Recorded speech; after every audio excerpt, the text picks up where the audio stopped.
Mais qu'est-ce que vous faites, les enfants? Papa nous a dit d'éliminer les ravageurs. Alors nous, on extermine, on ventile, on vaporise. Non, mais ça va pas. Il y a quand même des solutions plus douces. Si malgré vos efforts, vos plantations sont victimes de maladies ou des ravageurs, il existe des solutions naturelles pour s'en débarrasser. C'est le moment d'apprendre comment faire, car à l'horizon 2022, les jardiniers ne pourront plus utiliser de produits chimiques dans leur jardin.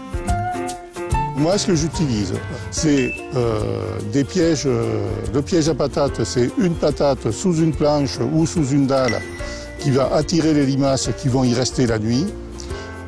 Et j'ai un piège à bière en plastique du commerce dans lequel je mets de la bière et les limaces viennent boire la bière et se noient.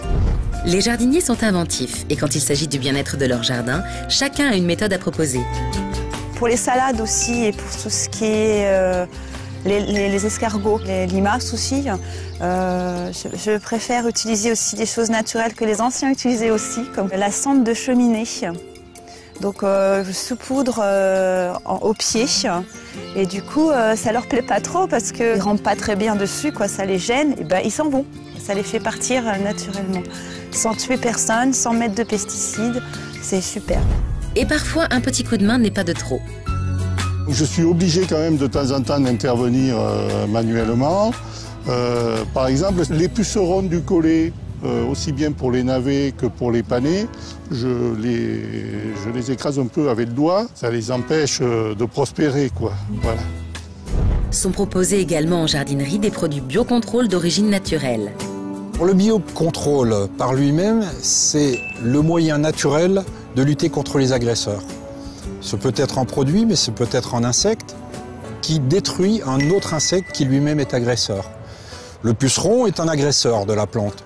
La coccinelle va intervenir en qualité de biocontrôle en mangeant les pucerons. On a l'exemple de la coccinelle qui a la capacité de manger 100 à 150 pucerons par jour. Le chrysope, qui est un autre insecte, lui peut manger dans son cycle de vie jusqu'à 500 pucerons. Pour ce qui est des pucerons, j'ai privilégié les coccinelles.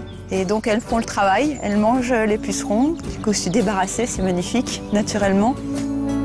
Il y a aussi les pièges à phéromones ou les colliers de glu. En tout dernier recours, si ces produits naturels ont échoué, vous trouverez en jardinerie des produits avec la mention EAJ, emploi autorisé au jardin. Il faut vraiment bien respecter toutes les mesures et toutes les précautions d'emploi.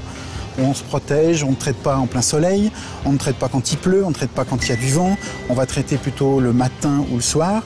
Et ne jamais dépasser les doses prescrites, c'est totalement inutile. Et ne jamais dépasser non plus les périodes d'utilisation. Les pesticides chimiques sont des produits dangereux. Des précautions sont à respecter pour vous protéger en portant des gants et des vêtements longs, mais également pour préserver la nature. Si vous avez pulvérisé un produit, vous rincez 3 fois le pulvérisateur en le versant au pied de la plante que vous venez de traiter. Mais jamais le verser dans le caniveau, dans le lavabo, ça c'est formellement interdit.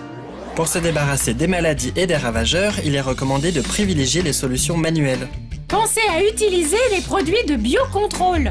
Enfin, n'employez des pesticides chimiques que quand vous n'avez plus d'autres solutions, en suivant les recommandations d'usage. Allez les petits scarabées, on range les pulvérisateurs et on fait connaissance avec les coccinelles.